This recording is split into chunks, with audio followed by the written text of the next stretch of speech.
I'm going to get started. I apologize for the echo. They tell me there's nothing they can do. It is what it is, but I'm glad you're here. Hopefully volume's good. You are at the right talk. This talk is Automate the Automation with Terraform. My name is Mark Tinderholt, and I work at Microsoft. I'm an engineer. I'm not here to sell you anything. I'm also a HashiCorp ambassador. And you might, like, why is that? Why is he a HashiCorp ambassador? And it's because prior to Microsoft, I discovered this tool called Terraform because I worked in consulting for many, many years. And not every customer I had was on, oh, what is that? Sorry about that. I'm not sure what's going on there. Not every customer was on Azure. Thank you. And so when I have to build teams, I'd have to build them on AWS. Like, we'd have to scale up on AWS and deploy our software to AWS. And we'd be using AWS-specific tool chains. Then would another customer be on Azure? Like, we go over to Azure, we'd be using Azure-specific tool chains, right? It was already hard enough to deliver software, let alone like train up all the people on all the different tool chains, right? So Terraform was a really powerful tool in that it let us use the same tool, the same mechanics to talk to all the clouds, right? And if you need somebody to explain the meme, throw it in the Discord. Basically, the dog can't fly, the fish can't walk, and the bird can't swim, but the duck, it can do everything, and it's got that stupid grin, right? It's like, I'm sorry, guys, what am I going to do? I'm a duck. I can do all the things. So I made this meme. I love it. It's fun. You can steal it. That's kind. Anyway, so my agenda today, we're going to talk about AT-ATs.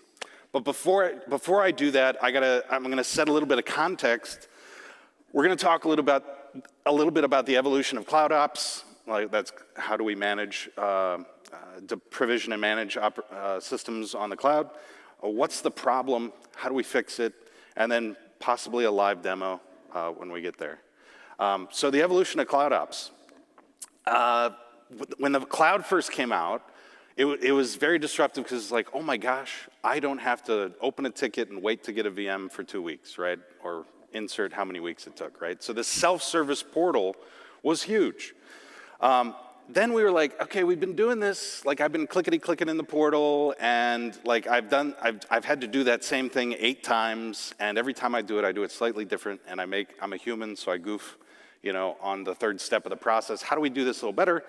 We gotta, like, maybe I can script this, because the portal, like, that we go use for self-service is ultimately hitting REST APIs anyway. So, like, let's use a CLI tool that's going to hit those same REST APIs, and I'm going to script out whatever I was previously clickety-clicking, right? All the better. I don't have to rely on my gray matter to, click the right thing, exactly the right spot, and there's less human error, which is a wonderful thing. So we have this, like, script ops type of thing develop, and different tooling kind of evolved around script ops. And then we have, like, okay, I got a script, you got a script, it's on your laptop, it's on my laptop. Like, we've all tweaked the script a little bit. Who's got the right script? Where is this script?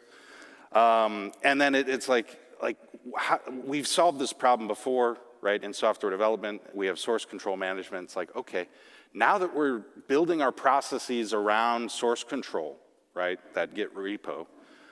Now, like, how do we level up the tool chain to recognize the source code in our source control management in Git as that desired state, the intent of the developer, right? And that's where GitOps comes into play, right? So with script ops, right, of course it's prone to human error. Every change we do has got to be repeated. There's no version control, giving humans access to, the portal, whether it's Azure portal or AWS console, right, has inherent risks, right? Somebody's going to go trip over a rock and boom, your database is gone. But it does have some benefits, right? The barrier to entry is very low, right? You just need some basic understanding of how the service works, and you can bop around in the portal and do stuff, right? So I don't think ClickOps is going away, right? But I think the way we use ClickOps is more of a discovery process, right? In terms of, like, figuring out a new service, figuring out a new cloud, how to do stuff, and then we go automate it. With script ops, right, again, we reduce those errors by codifying, those operations, those clickety-click operations into a script. It was easier to secure because we weren't necessarily having to give a human access to the portal to touch it. But it did have an additional level of burden. You had to, in addition to knowing how the cloud and the services works, now you got to, have some sort of scripting prowess as well, right? And you have to, write some imperative scripts, think about the state, do some algebra in your head, that sort of thing that programmers do. And so it's not perfect. And so with GitOps, not perfect either, but we're taking it to the next level. We have automated deployments with drift reconciliation. This using Git and surrounding our processes around source control, allows better collaboration across teams, across different people. So it's not oh, it's on Fred's laptop. That's where the script is. We need that. And it's inherently easier to secure because you're running pipelines typically, right? Or some agent that's going to go enact your intent on the environment. And so we see a lot of benefits of adopting GitOps. However, this has even greater conceptual overhead, right? We have to, not only do we have to understand the cloud, we have to understand all the stuff that we're doing, we now have to understand GitFlow, branch strategy, infrastructure as code, CI/CD, all this stuff, right? There's a whole bunch more stuff that we got to do. So this whole new world order we have, right? We have the repository where we're maintaining the intent for all of our different environments and our code. We have these pipelines that are going to be running in an idempotent way to make it so to speak, on the target environments. And with Terraform, we have state that we have to set up.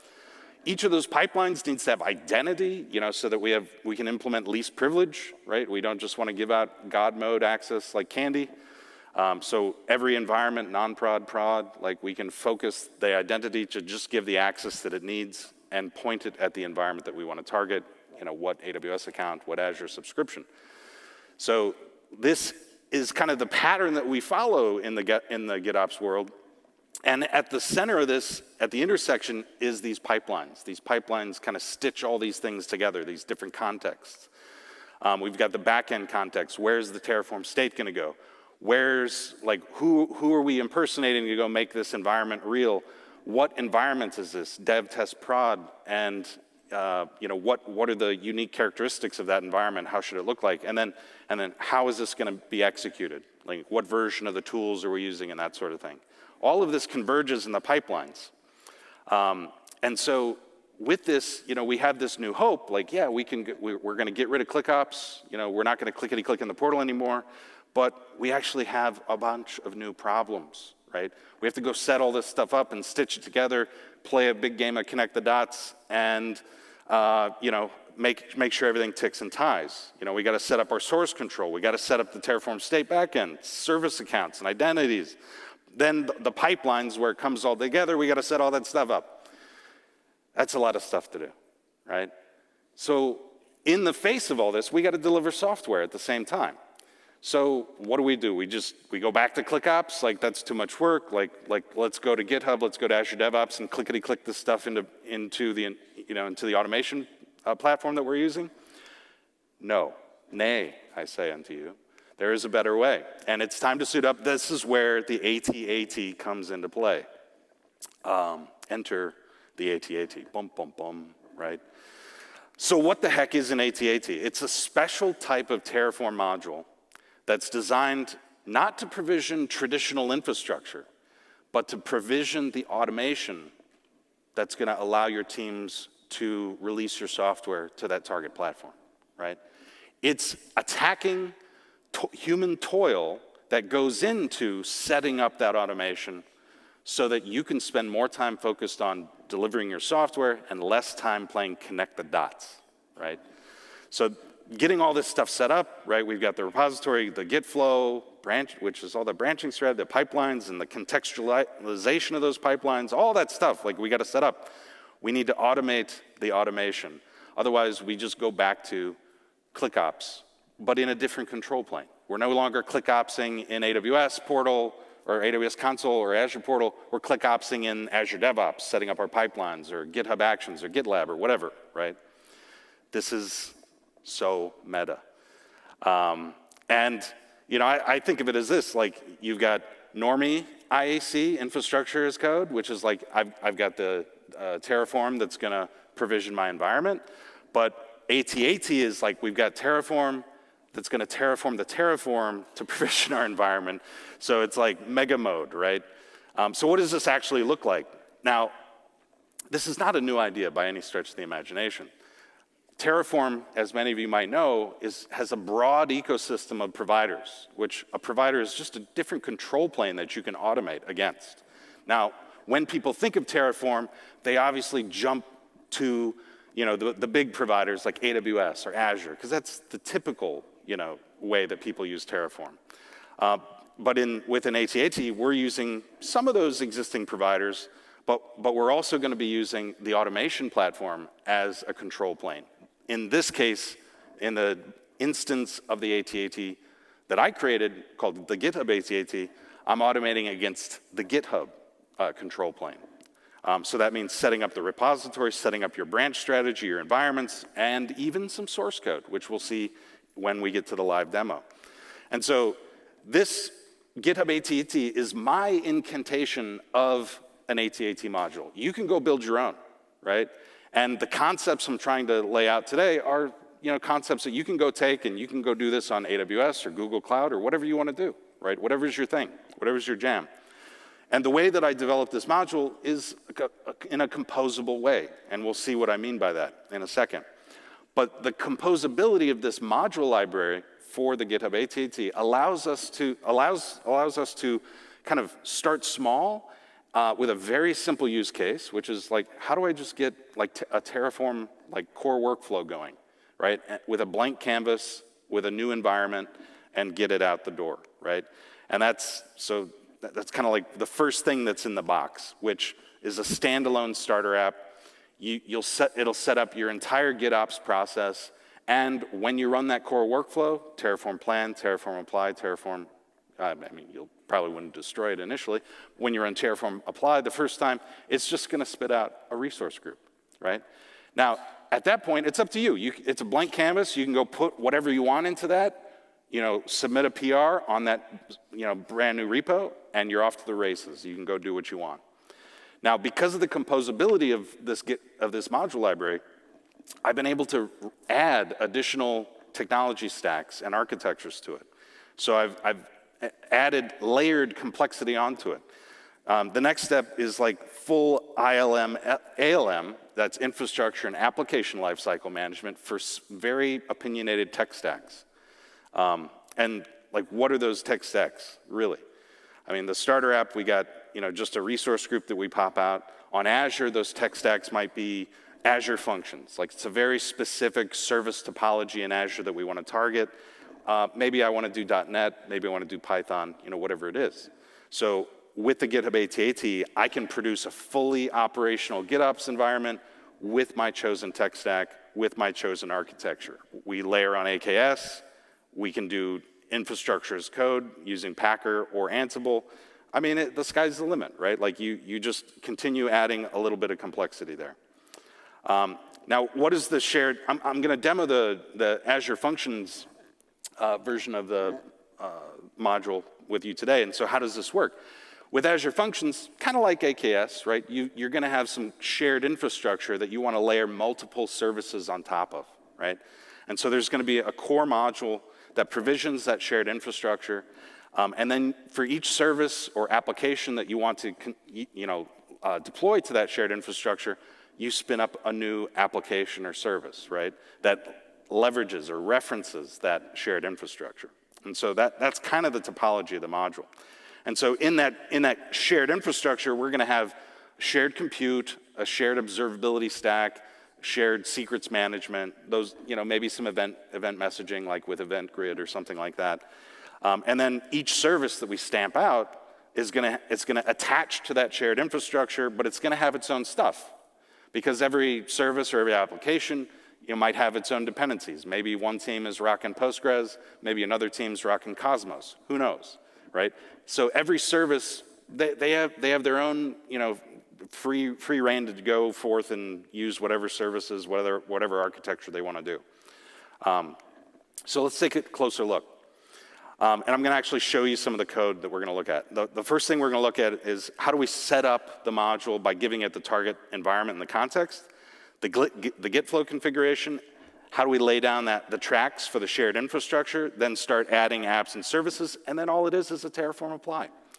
So the first thing that we do here is we need to set up the target environment and the context. And for the GitHub AT-AT, that's the Azure subscriptions that you want to target, and that's the GitHub organization that you're going to hit, right? So right here we got the GitHub, we got the Azure environment, and then we got the Terraform backend. Now I'm using Terraform to automate Terraform, but you can use, I could extend this to do Bicep or PoolMe or whatever.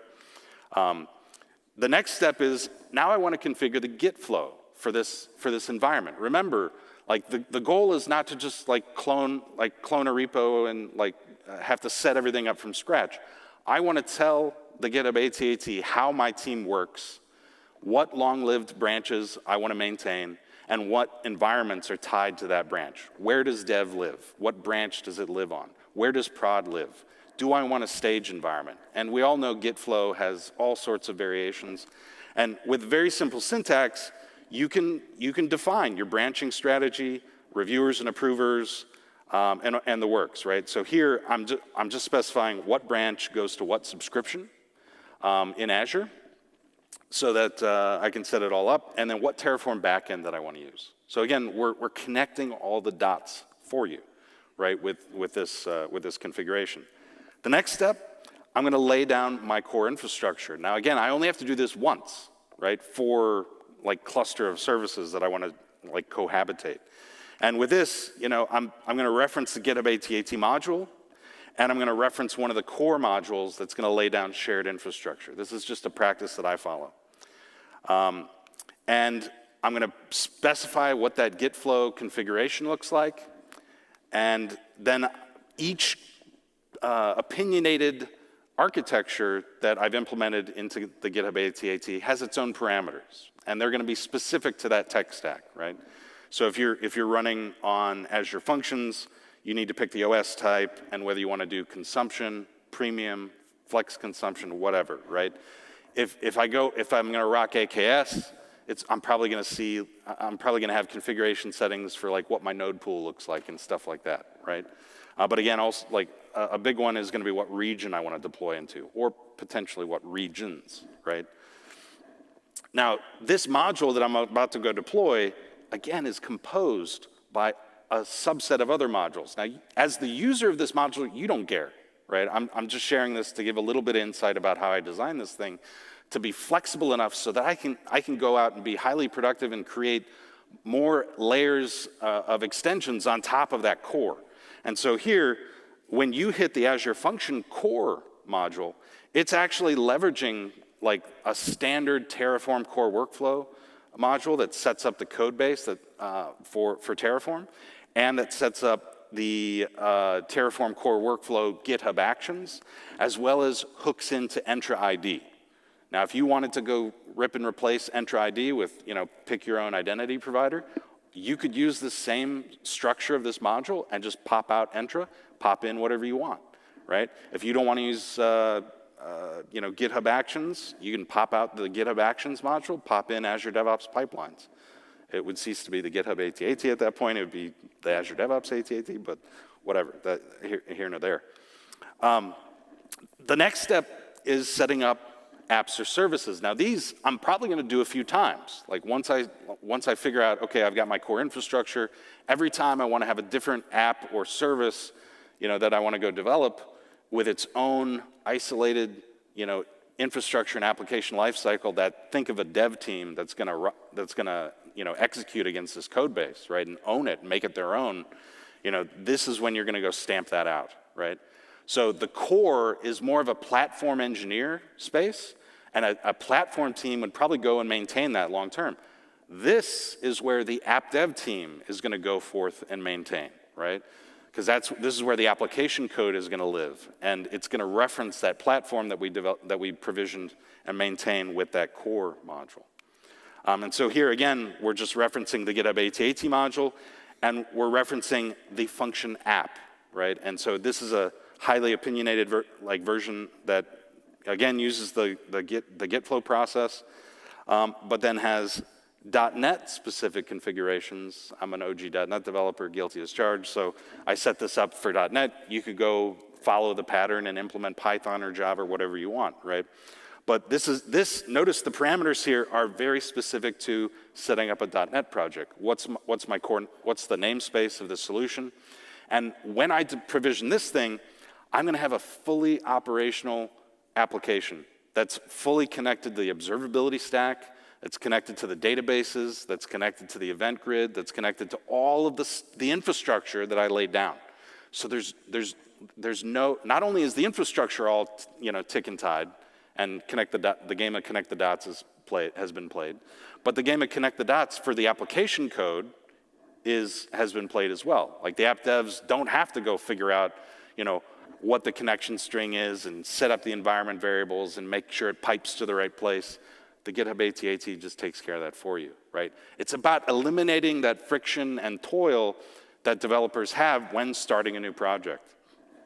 And so that's it. All you got to do is make it so, which in the Terraform world is running Terraform apply. So now it's time for a little bit of a live demo. So hopefully we're going to get out of this without punching some holes in Windows. But let me see if I can switch over and actually mirror my screen so you guys can see my code. Now I'm not connected to the internet, so it's going to be a live-ish demo. But I'm going to give you a tour of the code. Start mirroring. Let's see if I can do this. Okay. Can you guys see that? Let's make it a little bigger, if possible. Magnifier. There we go. That should be visible. It's kind of clownishly large for me, so it should be like somewhat visible for you. So this is the code that I started with at the beginning. Again, this is a root module that I'm setting up to use the GitHub AT-AT. Like if you wanted to go rock the GitHub AT-AT, all you'd have to do is create a new folder and drop some TF files in there like I'm showing you right now. And it's going to go get the GitHub AT-AT module when you run Terraform init, and then when you run Terraform apply, it's going to go make it so, right? So I'm gonna give you a tour of the code and just so you know what we're talking about here. So again, the GitHub AT-AT is talking to GitHub. So it's gonna use your credentials. Don't email me, okay, that's my email. It's gonna use your credentials for GitHub, and when it actually deploys all this stuff to GitHub, it's gonna actually commit files into this repo. So it's gonna create a repo. It's gonna commit files to that repo based on the template that you select. And it's going to set everything up in GitHub. Sorry about the noise here. Get a little excited. The next part, this is the Azure environment. And so the GitHub AT-AT, I've designed it to work with Azure. And so here I'm providing some context. What Azure subscription do I want to use for my non-prod environments? So I can have as many non-prod environments as I want, but they're all going to go to one subscription. And then this down here is like, I'm going to set up my prod environments. And I'm probably only going to have one. I might have stage, pre-prod, who knows. Where anything I consider prod is probably going to go to this subscription here. So these are the input variables that are going to be passed into this root module. That's ultimately going to set up my core infrastructure. So this is the core infrastructure module. You can see it's, I don't know, like 20 lines of code or something here. And here I'm just telling it, like, what should this environment be named when it's produced out in Azure? What GitHub organization is it going to? What's the repo name this is going to be managed within? And then here's my GitFlow config. And we'll talk about that later. And then here's some starter parameters for how this environment goes. The beauty about the GitHub AT-AT is there's no strings attached. Once we initially provision this thing, you can go change whatever you want. Like, you don't have to come back here and update the code. You have a full infrastructure lifecycle management out in GitHub, and you go manage it there. Like this is the GitOps way, right? Here's my GitFlow config. If I go look at that, this is what the GitFlow config looks like. This is a block that I'm going to share across all my environments. So that's why I declared it here. And I just set up a very simple GitFlow. I got dev on my develop branch. It's going to the non-prod sub. It's going to use the non-prod Terraform backend. Here's my test environment. Again, non-prod. I'm going to maintain my test environment on a branch called release. These are long-lived branches. And then I got my main branch, which is going to be where I'm rocking prod, and that's where it's going to be. So when the GitHub AT-AT gets invoked, like when we run Terraform apply, it's going to go set up all these branches. It's going to go set up all of the environments with all of the plumbing in place so that when you go out to GitHub and you run Terraform apply on dev or test or prod, it's going to target the right environment. It's going to store the Terraform state in the right place. And it's going to hook in your application code so your application is like talking, it's like, I'm the dev environment, I'm the test environment, I'm the prod environment. Now, this is where I'm going to add 3 services, okay? Just, these are, I was very uncreative, but like this is the foo service. You know, you can come up with whatever services you want. This is the bar service. This is the buzz service, right? And so the code didn't change very much, right? It's all the same standard stuff. The only thing that's changing is what's the naming convention I want for that environment when it's provisioned out in Azure, and what's the repo name, right? And then because I'm using the Azure Function App GitHub AT-AT module, it already knows like what application code and what infrastructure code I want to drop in the repo so that my devs can go off and dev and have a good time, right?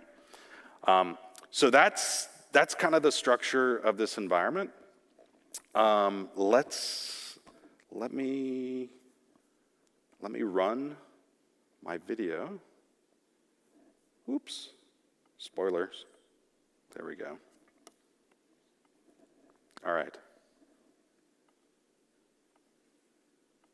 How do I get this like full screen here, man? Trying to get it. The green dot is not working. Okay. Anyways, so you can see this is pretty much the same code base that I was working earlier. And like you recognize the core infrastructure here.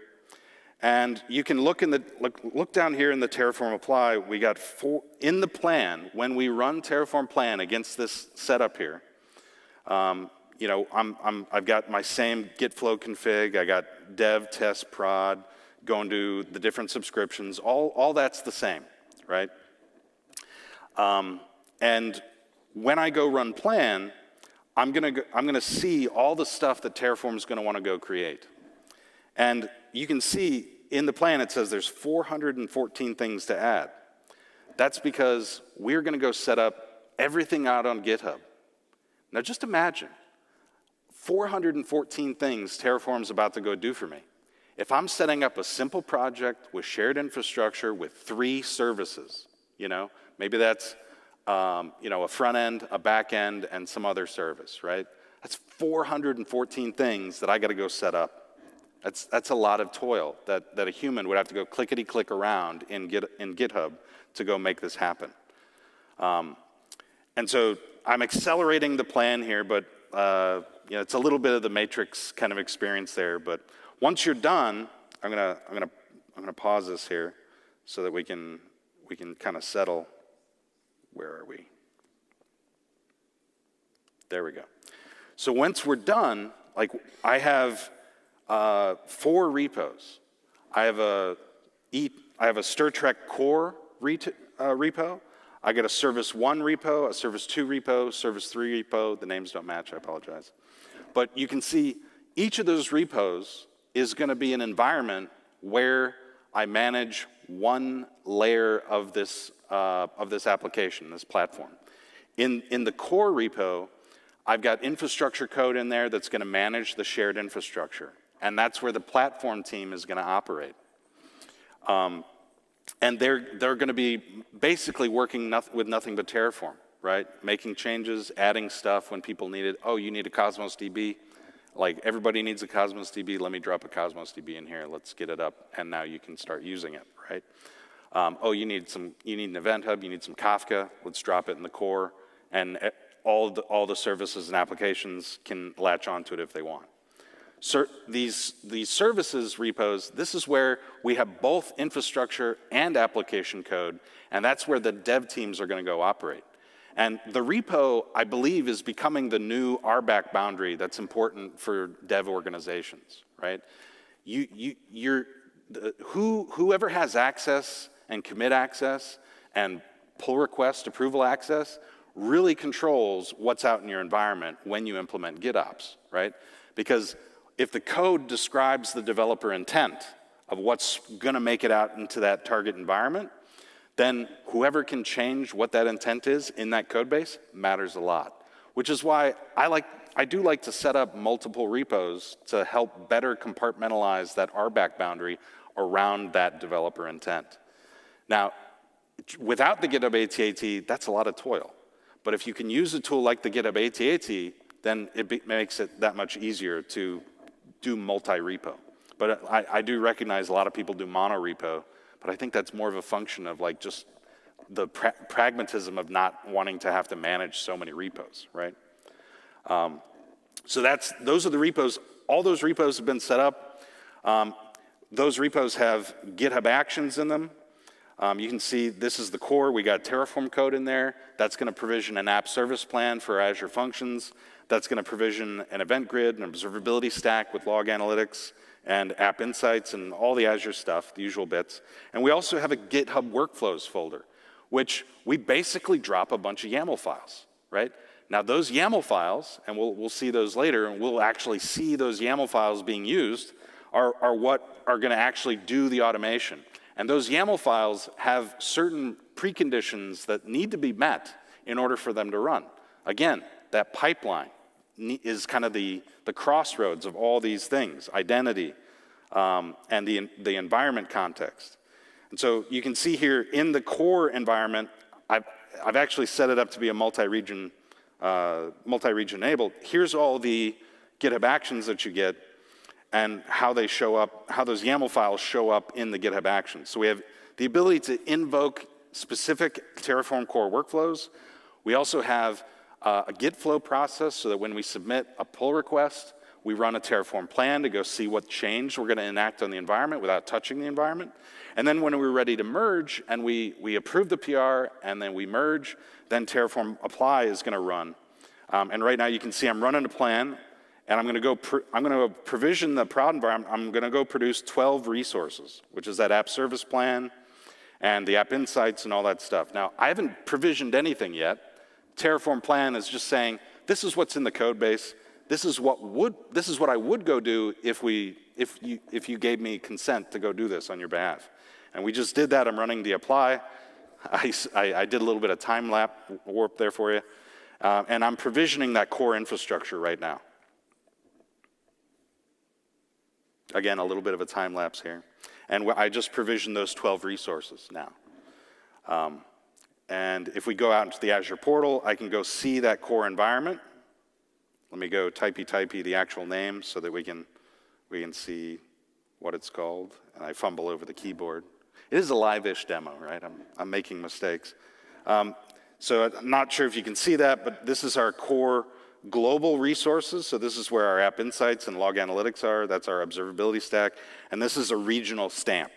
So with Azure Functions, you know, it's like kind of like an AKS cluster. You need a cluster in every region, you know, for that to basically host those functions that are going to be running there. So now I'm in one of my services here, and again, let me hit pause here. Now the service is not just infrastructure lifecycle management with Terraform and like the cloud environment we're provisioning. It's also application code, application lifecycle management. I'm going to go change, as the dev team, I'm going to go change the C# code to add new features and crap, right? And so while we still have the infrastructure lifecycle management stuff to do Terraform apply, to update that application-specific environment, I also have, the typical stuff you would see for a CI/CD process for any app dev team, right? I've got unit tests that run on a pull request. I've got integration tests that run when I want them to run. Integration tests can sometimes take a long time, right? So you want to have control over that. And so we have both, the GitHub AT-AT deploys both the GitHub Actions for the infrastructure and the application code. And now here I'm going to provision an environment for my application. Now this environment is automatically tied to that shared infrastructure that I provisioned previously, thanks to the GitHub AT-AT. And we're just dropping a new environment for this application. And we're also picking up our multi-stage deployment process right now. So I did a merge. With a .NET app, I'm building the code. I'm running Terraform Apply. Terraform Apply has all of the inputs that the deployment stage needs to know where to deploy the code. And I've just deployed my C# code to that Azure function, okay? And so in the app code, you can see here's the stuff that my application needs. I got some health probes in there. I got my function app. And in the function app, this is what I call the application infrastructure interface. This stuff informs the application runtime, the stuff that comes from the infrastructure, right? Like we need to know what the endpoint is for Cosmos, or we need to know where my Postgres database is. And you see that we're referencing that core infrastructure here to pipe that into the application environment. And we're setting up all the RBAC with the proper role assignments in the infrastructure code that provisions the environment for this application. But we also have the application code. We've got projects set up for that function host, which pipes in all of that configuration that we need to go talk to Event Grid. And I've got some sample Azure functions that talk to Event Grid, both pub sub. Then I also have a health probes that App Insights attach to monitor the availability of that application. And when we go look at that application that we just deployed, we're not just getting just the resources out there. Like this is the infrastructure that we provisioned to Azure for that app. When we go click into the function, we can see that the application code has actually been deployed, and we can see all the functions that are deployed out to this function app if it ever loads. You can see I got quite a few. I got some HTTP triggers. I got some Event Grid triggers. You know, if you guys are familiar with Lambda, this is kind of like the same thing, right? And so my application code has been deployed. Now let's go see if this thing's healthy, right? Because anybody can go deploy, broken code, right, and have it come up.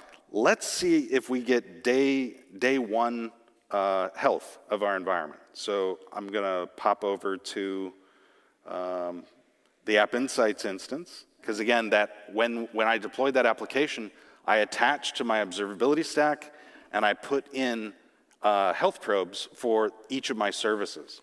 So service 1, 2, and 3 all have health probes for their liveness and readiness for traffic. And we can see initially they're all dead, right? The health probe, is bad, but we can see that green line progressing. That as App Insights health probe is monitoring those endpoints, those readiness and liveness probes, we can see that those environments gradually become healthy. And we're hitting them across 2 different environments, like West US and Central, if I read that correctly. But over time, we're going to get better. We're going to get more and more OK hits from those health probes until eventually the environment reads completely healthy across all those environments. And I think I go into a little bit of a time warp here while we wait for that to happen, because you actually have to get 80%. Healthy before the green. Yeah, they all just lit up green right there, if you can see that. So not only did I, provision my infrastructure, my shared infrastructure, and then provision 3 different applications, from a standard template or a gold paved road for that particular application and architecture type, but I fully integrated with the shared infrastructure and the application infrastructure that I provisioned. And that application code is fully healthy, so that my dev teams can go start adding features, and they can now rely on that observability stack to know if they actually had a negative impact on that environment. Yeah. What do I do here? Yeah. So here I'm just kind of showing you all 3 of those services that I provisioned, Service 1, Service 2, and Service 3. They each have their own repo. They each have their own GitHub Actions that take care of the full end-to-end lifecycle of provisioning building the code, provisioning the environment, deploying the code, and then the health probes at the end to know if that application is actually healthy or not. So I'm just showing that here so you can see that when I ran that GitHub AT-AT apply, all of this stuff got taken care of for me. Let me switch back to the deck, and we'll kind of close this out. Are we good? Yeah. Okay. So this generalizing the solution. Okay, good. Remember, an AT-AT is a concept. It's an architectural pattern. You don't have to use Azure. You don't have to use Entra. I'm just laying out the approach that you can go forth and customize yourself. So you need some sort of source control if we're going to set up a GitOps environment. You pick one that you like, okay? GitHub, Azure DevOps, Bitbucket, GitLab, whatever. I don't care. You pick the automation pipeline you want to use. Hell, you could even use Jenkins, right? You pick the cloud, right? You pick the identity provider. And you can mix and match these different components and achieve the same level of automation for whatever tech stack your teams are operating on, so that both your platform team and your application development teams can have instant, healthy environments for those common archetypes of workloads within your organization. That's what I humbly submit as an approach using the AT-AT. The key takeaways: Terraform does more than provision EC2 instances, okay?